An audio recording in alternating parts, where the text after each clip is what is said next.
with the golden gun.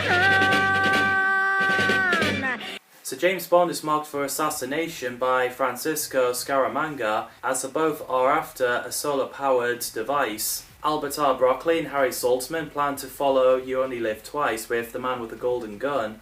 Roger Moore was invited for the role as Bond, but it was planned the movie would be shot in Cambodia and the Samlot uprising, combined with Moore's commitments in The Saint, made filming impractical, leading to the production being cancelled. Instead we got On Her Majesty's Secret Service, with George Lazenby playing the role. Originally Lazenby's next Bond film would have been either The Man with the Golden Gun or Diamonds Are Forever, but producers chose the latter title, with Sean Connery returning as Bond after Lazenby left. United Artists greenlit another James Bond film after viewing dailies of Roger Moore's performance in Live and Let Die. So after the production of the film, Albert R. Broccoli and Harry Saltzman then decided to start production on The Man with the Golden Gun. This was the final Bond film to be co-produced by Saltzman, as his partnership with Broccoli was dissolved after the film's release.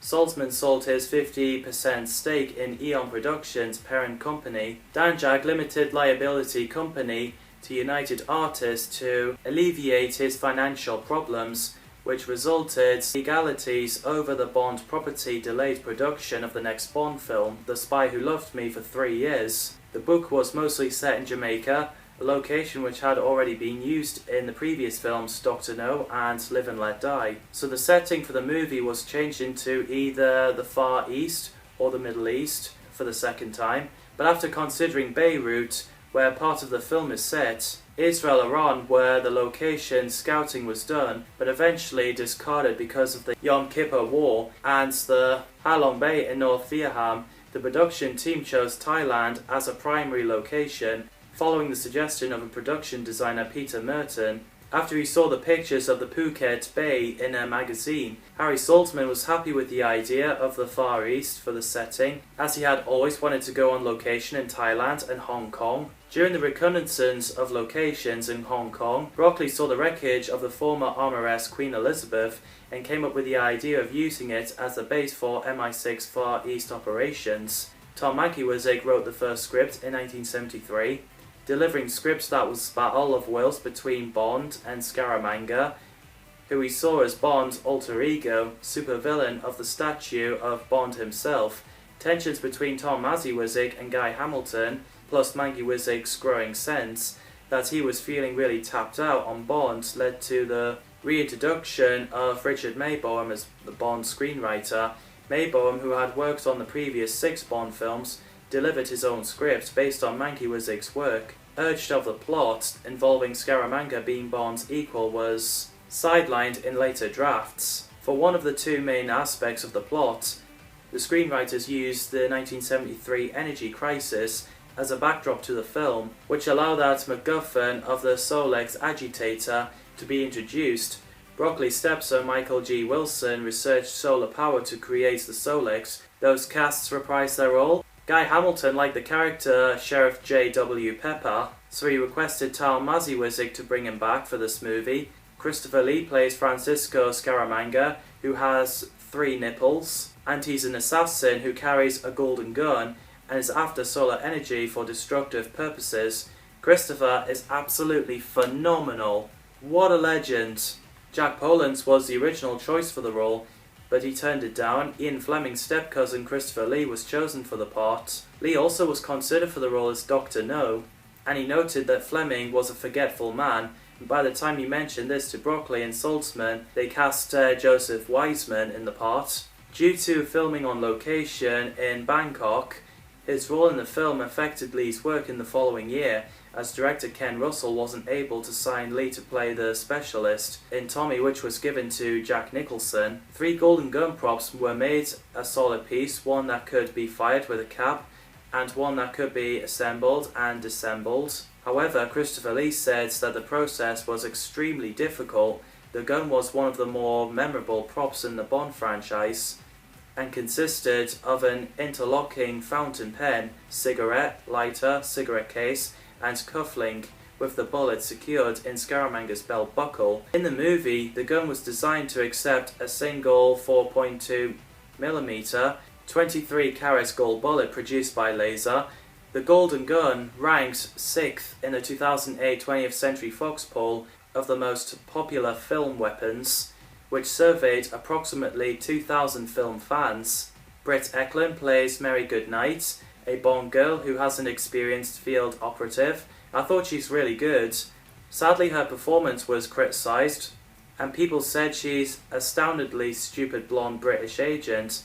I thought she was great. Ekland once married to Peter Sellers, who played Evelyn Tremble in 1967 Casino Royale movie with David Niven as James Bond. Britt Ekland was interested in playing a Bond girl after watching Dr. No. Maud Adams plays Andrea Anders, Francisco Scaramanga's mistress. She's great too. Guy Hamilton met Maud Adams in New York and cast her because she was a legend and beautiful, and that she seems to be a perfect Bond girl. But when Britt Ekland found out about it, she was upset because she thought she was being replaced by Adams, so Albert R. Broccoli called to invite Ekland to play the main role after watching her in a movie. Broccoli thought Ekland's generous looks made her a good contrast to Adams. Adams plays two different Bond girls, and both are Roger Moore's Bond films.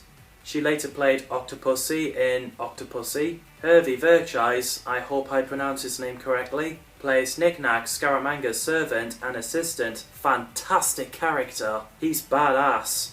I wish we got to see more of him. The actor was later known as Tattoo in Fantasy Island. Richard Liu plays High Fat, which, by the way, that's the character's name in case you guys thinking that I was actually calling him fat. A millionaire and employee of Scaramanga. He's great too. Soon-Tek Oh plays Lieutenant Hip, an intelligent operative hired by the Secret Service. Great casting. In the game, the character was given the name Chon Sun Hip. Mark Lawrence, an American gangster, possibly the same character in Diamonds Are Forever. Guy Hamilton decided to bring Mark Lawrence back to play a gangster shot dead by Scaramanga at the start of the movie.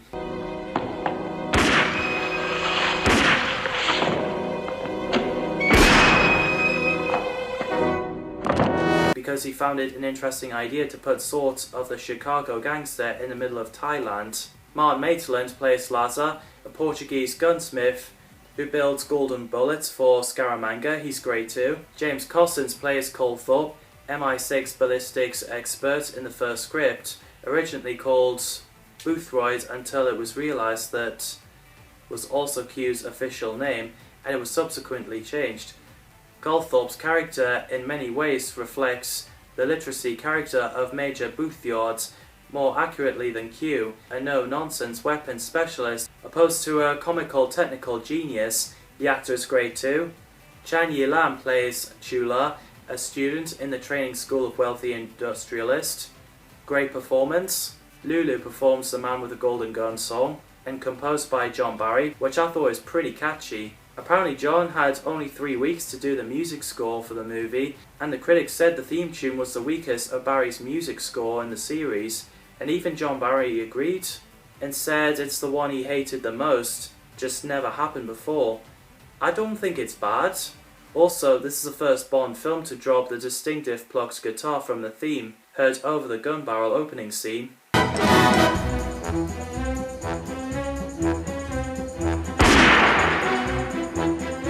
A sample from one of the songs, Hip's Trip, was used by the Prodigy in the Minefields track on the album The Fat of the Land. The fun house with the laugh is pretty effective.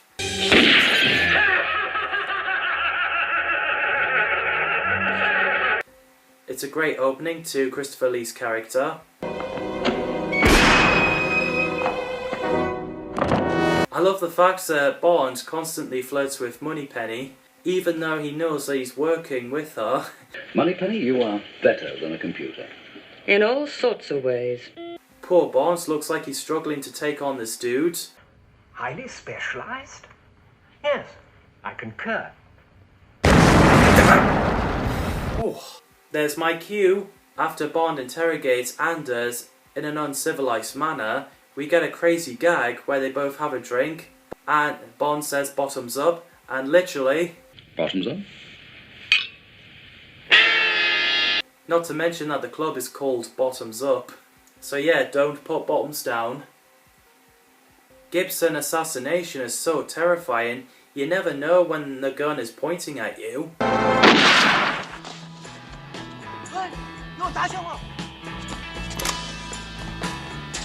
It's so funny, while Hip stands on Bond's shoulder to look around, Bond thought, I'll just have a smoke.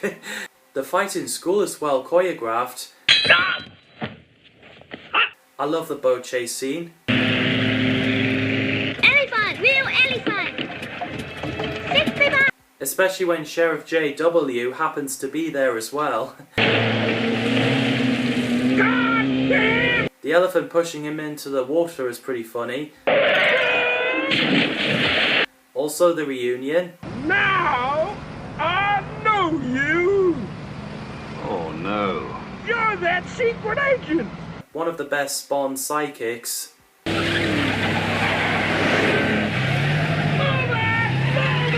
The movie is famous for 2 vehicle stunts. One of them made the Guinness Book of Records. The vehicle that Scaramanga and Knick-Knack used to kidnap Goodnight was AMC Matador Brougham Coupe.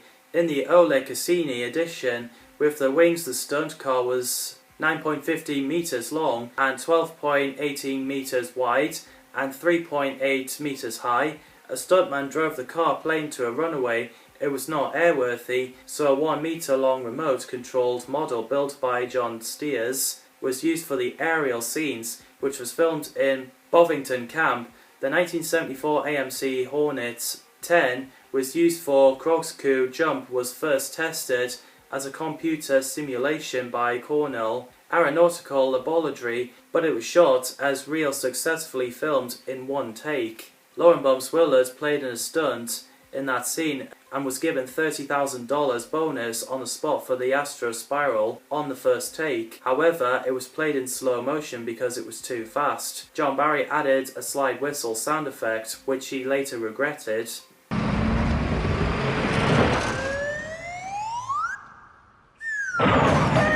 Because he thought the whistle broke the golden rule, as the stunt was for what it was all worth. A truly dangerous moment, true James Bond style. The sound effect was described as simply crass. Albert R. Broccoli, despite thinking that it undercooked the stunt, kept that sound in. That stunt made the Guinness Book of Records as the first astral spiral jump on film. In June 2008, Top Gear constantly tried to repeat that stunt, but failed.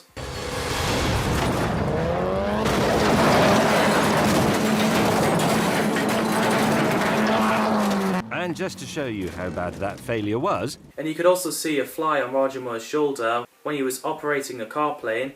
Tom Mankiewicz took an inspiration from the climatic face-off in Shane for the battle between Bond and Scaramanga.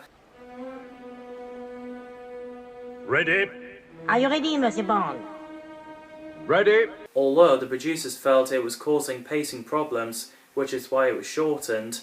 The deleted scenes were shown in the trailer. Guy Hamilton came up with an idea of Bond in Disneyland for Scaramanga's funhouse. The funhouse was designed to be placed where Scaramanga could get the upper hand by distracting the adversary with obstacles, and was described by Merton as a melting pot of ideas, which makes it both a funhouse and a horror house. The funhouse scene looks pretty cool.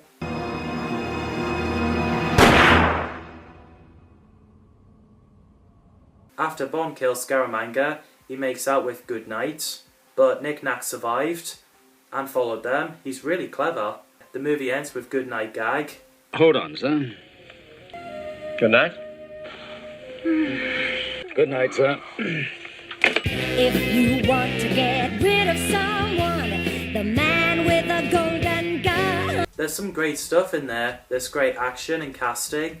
I will also add that I've got a feeling I may mispronounce some of the names, so I apologise. The movie's promotion had one of the more anemic advertising campaigns of the series, and there were products available except the paperback book and the soundtrack.